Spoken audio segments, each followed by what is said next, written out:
पूरे बिहार में इस वक्त जमीन मामले में खलबली मची हुई है, इसलिए क्योंकि सरकार ने यह फैसला ले लिया है कि अब जो पेपरलेस यानी कि बिना पेपर का ही अब रजिस्ट्री होगा। अब लोग समझ रहे हैं भैया बिना पेपर का रजिस्ट्री कैसे होगा, मुंशी स्ट्राइक पर चला गया है। हमारे साथ बात करने के लिए जो है जिला निबंधक पदाधिकारी डिस्ट्रिक्ट सब रजिस्ट्रार जो है उमाशंकर मिश्रा सर है। क्या कंफ्यूजन है सर, सरकार क्या करना चाह रही है और पब्लिक तक क्या मैसेज जा रहा है? सबसे पहले तो पेपरलेस निबंधन के संबंध में लोगों के बीच जागरूकता के लिए आपका मैं अपने कार्यालय में हार्दिक स्वागत करता हूं और आपके माध्यम से मैं आम निबंधनार्थी जनता, दस्तावेज लेखकों, प्रशिक्षुओं और दस्तावेज लेखन से जुड़े हुए अधिवक्ता गणों को यह जानकारी देना चाहता हूं कि ये सरकार द्वारा लागू की गई पेपरलेस निबंधन व्यवस्था वह अभी वैश्विक मानकों के अनुरूप निबंधन प्रणाली में किया गया बदलाव है। तो हमें इस बदलाव को तेजी से आत्मसात करना है, स्वीकार करना है और इसमें कोई तकनीकी कठिनाई, किसी तरह का कोई अड़चन नहीं है। जो पहले दस्तावेज निबंधन की प्रक्रिया थी वह प्रक्रिया कागजी प्रक्रिया थी, उसमें जगह जगह कागजों के माध्यम से काफी फाइलों का लोड बढ़ता थी, काफी जटिलता थी। और अभी डिजिटल माध्यम से हम लोग दस्तावेजों का निबंधन करेंगे, उससे दस्तावेजों का रख रखाव बिल्कुल मानकीकृत तरीके से होगा। उसमें किसी तरीके के हेर फेर की, किसी भी तरीके के बदलाव करने की गुंजाइश नहीं रहेगी।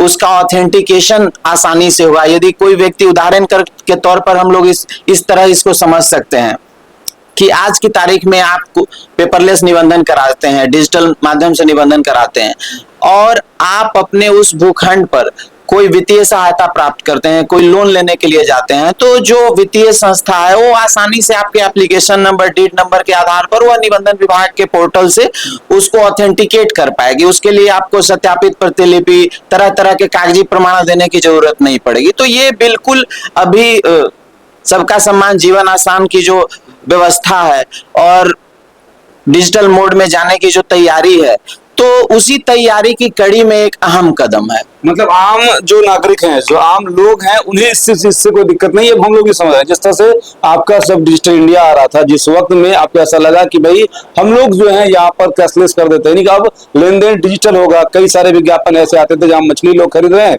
और मोबाइल से पैसा डाला और मछली खरीद रहे हैं। लोगों को पता लगा भाई ऐसा संभव कैसे हो सकता है, लेकिन वाकई में इंडिया में यह संभव भी हुआ कि आज अप्रोक्स हम लोग समथिंग जो है 50 या 40 के करीब में जो कैशलेस है, यानी कि सारा लेन देन हम लोग मोबाइल से ही करते हैं। यानी कि उसी तरह से एक ऐसी सिस्टम जो बिहार में लागू की गई है कि जो बड़े बड़े मोटे मोटे फाइलें आपको दिखता था लाल लाल कपड़ा में बांधा हुआ रजिस्ट्रार ऑफिस में या किसी भी कार्यालय में, उनसे निपटने के लिए अब एक ऐसा सिस्टम तैयार किया गया है कि सब कुछ डिजिटली ही अपलोड होगा, डिजिटली ही सब कुछ रहेगा और डिजिटली ही आपका रजिस्ट्रेशन यहाँ से हो जाएगा। फिर आगे का प्रक्रिया म्यूटेशन का वो तो डिजिटली होता ही था। यही चीज है। और एक और उदाहरण से पेपरलेस निबंधन व्यवस्था के सुगमता के संबंध में आप लोगों को जानकारी देना चाहूंगा कि अभी हमारे यहाँ लोक सेवाओं से संबंधित सर्विस ऑनलाइन करके वह बिहार सरकार के द्वारा काफी पूर्व से ही व्यवस्था लागू है और जो जागरूक नागरिक उसका उपयोग करते हैं उनके लिए वो काफी सुगम है। उसमें अपना एक आईडी बनाना है, उस आईडी के माध्यम से जो भी सेवा प्रदान करनी है उस सेवा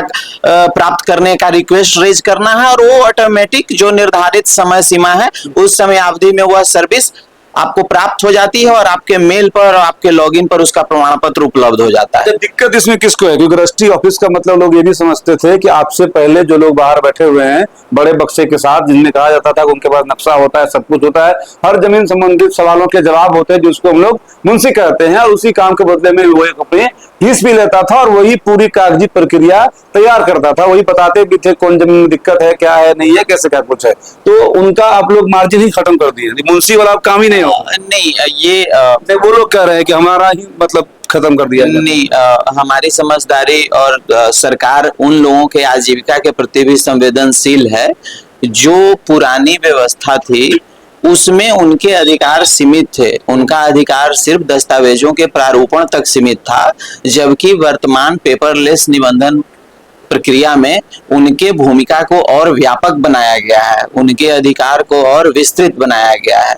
मसलन कि पहले उनका जो दायित्व था सिर्फ दस्तावेज लेखन तक सीमित था, अब वो 10 लाख रुपए तक की राशि के लिए स्टाम्प भी प्राप्त कर सकेंगे और निबंधन कार्य में जिनके दस्तावेजों का वह निबंधन प्रक्रिया में सहयोग करेंगे उन स्टाम्प का वो उपयोग भी कर सकते हैं। तो ये एक बड़ी जिम्मेदारी है। सरकार उनके आजीविका को देखते हुए और उनके दस्तावेज लेखन से जुड़े हुए पेशे को देखते हुए सरकार ने उनके आप लोग से पूरा बिहार का मुंशी नाराज क्यों है? सब स्ट्राइक पर गया हुआ है, सब अपना बक्सा बंद किए हुए क्योंकि उनका काम ही नहीं हो पा रहा है। हमारे यहाँ हमारे कार्यालय में स्ट्राइक नहीं है, हमारे कार्यालय बंद है। हाँ, चूंकि नई व्यवस्था है इसलिए कई बार सुबह से लोग, मैं तो प्रत्येक दिन सुबह में कार्यालय आ जाता हूं, तो लोग अभी जानकारी प्राप्त कर रहे हैं और उसके हिसाब से नए व्यवस्था के साथ सामंजस्य बैठा के अपने दस्तावेजों के निबंधन के लिए अपने आप को तैयार कर रहे हैं।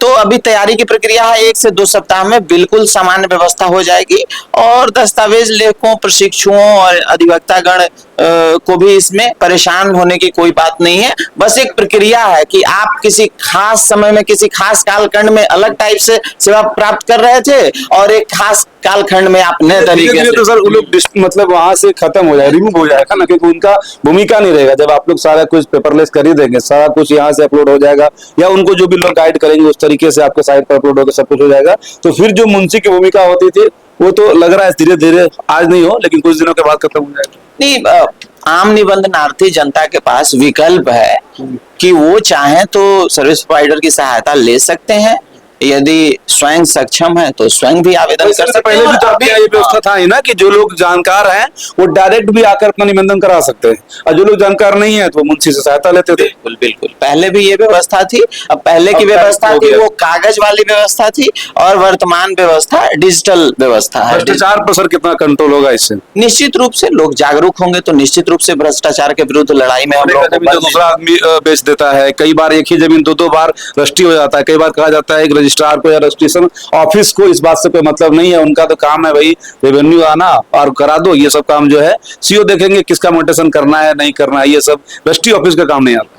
नहीं, इससे निश्चित रूप से लोग अभी जागरूक हैं और सेवा प्राप्त करने के लिए स्वयं जानकारी करते हैं। कई बार हम लोग के पास ऐसे भी व्यक्ति आते हैं और इतने उत्साहित रहते हैं कि खुद से सामने बैठ के अपना सारा काम करते हैं और बोलते हैं सर देखिए कि ये हम सही कर रहे हैं कि नहीं। तो ये निश्चित रूप से सकारात्मक है और जैसे जैसे अवेयरनेस, जागरूकता का स्तर बढ़ता जाएगा तो जो भी इसके नकारात्मक पहलू हैं वो पीछे छूटते चले जाएंगे। आपके सब पदाधिकारी रहेंगे तो अच्छा हो जाएगा, लेकिन बहुत जगह ऐसा होता है कि डबल रजिस्ट्री हो जाता है। तो उसके लिए एक हाल फिलहाल एक बताया गया ध्रुव जायसवाल के द्वारा कि एक ऐसा ऐप डेवलप हुआ है जहां पर कि आप ये पता कर सकते हैं कि वो जमीन विवादित है या नहीं, मतलब ये भी चीज डेवलप हुआ है क्या आप लोग के? हाँ, निश्चित रूप से ये सरकार की व्यवस्था है कि कोई भी निबंधन कराने वाले व्यक्ति यदि अपने भूखंड के संबंध में आधिकारिक जानकारी प्राप्त करना चाहते हैं तो वह विकल्प का चयन करेंगे तो उनको निश्चित रूप से निर्धारित समय सीमा के भीतर जो है उनको आधिकारिक जानकारी SMS के माध्यम से उपलब्ध कराई जाएगी। तो इससे निश्चित रूप से वो जो जमीन क्रय करना चाह रहे हैं उसके संबंध में आधिकारिक जानकारी से उनको निश्चित रूप से लाभ मिलेगा। ऑनलाइन पोर्टल पे ही आवेदन करने के बाद आप अपने जमीन संबंधित जो भी क्वेरीज है वो कर सकते हैं कि वाकई में ये जमीन जेन्युइन है या नहीं है, इस पे लोन चल रहा है या कहाँ डिफॉल्ट है या क्या कुछ इस पर सरकारी लोचा है, दिक्कत है, वो सब कुछ अब आप लोग के यहाँ सामान्य व्यवस्था है। मतलब चाह रहे हैं कि जो बिहार बनाने का सपना है, भ्रष्टाचार मुक्त करने का है, उसकी ओर ये भी एक कदम हुआ। बिल्कुल बिल्कुल, पेपरलेस निबंधन, दस्तावेजों के निबंधन प्रणाली में पारदर्शिता की दृष्टि से एक ऐतिहासिक निर्णय साबित होगा और ये हमारे राज्य के विकास के लिए, राज्य के ओवरऑल आधारभूत ढांचा के विकास और औद्योगिक माहौल के निर्माण में निश्चित रूप से एक महत्वपूर्ण भूमिका निभाएगा। फीस भी कुछ घटेगा या बढ़ेगा ऐसा कुछ? रजिस्ट्री फीस के संबंध में अभी कोई आधिकारिक सूचना नहीं है। अच्छा सर, अंतिम बस ये सवाल है क्योंकि आपका क्षेत्र पड़ता है ये और इसे टाउनशिप के लिए चयनित किया गया था, लेकिन उसके बाद अभी कोई जानकारी आई नहीं। आपके माध्यम से अगर कुछ लोग जान जाएंगे, जो टाउनशिप वाला प्लान था जिसमें जमीन का अभी रजिस्ट्री मोटेशन सब कुछ रुका हुआ है, अभी आगे कुछ है प्लान, आगे कुछ होना है उसमें? सरकार के द्वारा अभी पिछले कुछ माह पहले जो ग्रीनफील्ड टाउनशिप के डेवलपमेंट का एक ऐतिहासिक फैसला लिया गया था, उस पर विभाग के द्वारा और सरकार के द्वारा काफी तेजी से काम किया जा रहा है।